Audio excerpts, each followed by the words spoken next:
السلام عليكم ورحمه الله تعالى وبركاته. كي راكم دايرين؟ ان شاء الله تكونوا بالف صحه والف خير ويبقاكم الفيديو نتاعي في تمام الاحوال. طولت عليكم الغيبه، سمحوا لي لظروف خاصه، وعدنا ان شاء الله ونعاودوا احمدوا كما يقولوا. بغيت نبدا هذا الفيديو نتاعي نشكر كاع حباباتي وصحاباتي واصدقائي اللي سقسوا عليا واللي سولوا عليا، نقول لهم انا بصحه جيده والحمد لله. نبدو الفيديو على بركه الله. اليوم جبت لكم مجرد رأي ولا مجرد ما نقولكوش فكرة، مي مشاركة بغيت نشاركها مع حباباتي فيما يخص هذا الحمص. هذا كما راكم تشوفوا، هذا الحمص هذا كنت شريته ونفخته ليلة كاملة من بعد ما نقيته، وكأي امرأة جزائرية تنفخيه الصباح باش غدوه ليه طيبيه ولا ديريه في الكونجيلاتور انت حرة. دونك كيما قلت لكم كمل الفيديو نتاعي على بركه الله. قلت لكم شريت الحمص هذا، شمخته، نقيته غايه وبغيت نديره للفطور اليوم. قلت نديرها لوليداتي حاجه حاميه، كما نعرفوا وليداتي يخرجوا من الكول يبغوا ياكلوا حاجه حاميه. الحاجه الاولى اللي درتها نقيته، فرغته من الساشي يعني نتاعه بدون ذكر الشركه او اسم المنتج. هنايا نقيتها غايه. شوفوا شو خرجت منها هاد الحبيبات هادو يعني حبيبات تاع حمص صاي، كيما نقولوا انتهت الصلاحيه نتاعهم. هذه الحاجه الاولى. الحاجه الثانيه كي قلت لكم من بعد ما شمخته طيبته في الماء والملح، وبغيت نصفيه شويه ونزيد نرمي عليه الخضره. شوفوا البنات النتيجه من طيبته وجيت نصبه كيما نقولوا ولا نديره بالمرقه. شوفوا كي ولا الحمص نتاعي.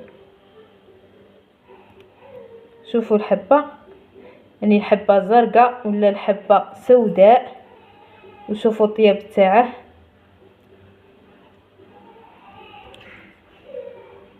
كما راكم تشوفوا البنات في ظل كيما نقولوا غياب البقوليات او البقول الجافه وانعدامهم ولا نقصهم في السوق. شوفوا كي ولات الحبه تاع الحمص تاعي. هذا بغض النظر عن الحبات السوداء.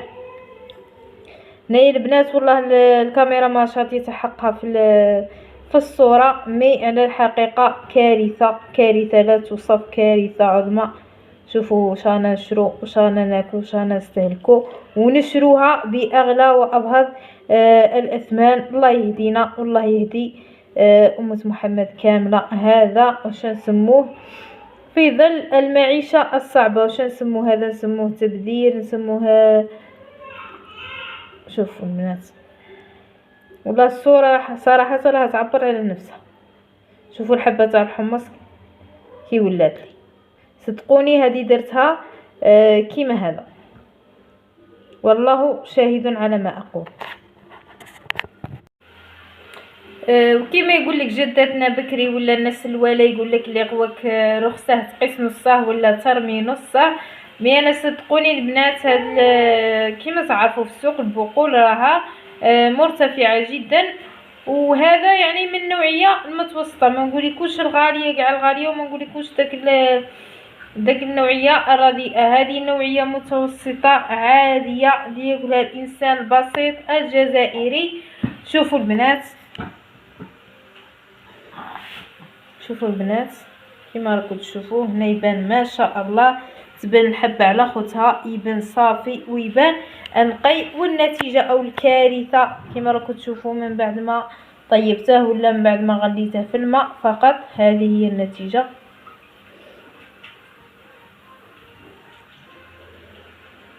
ان شاء الله يكون الفيديو نتاعي توضيحي، وان شاء الله نقتنوا النوعيه الجيده والجيده جدا ولو كانت بثمن باهظ ولا كانت غاليه بزاف. ليسونسيال ناكلوا حاجه نقيه وناكلوا حاجه صحيه ومفيده.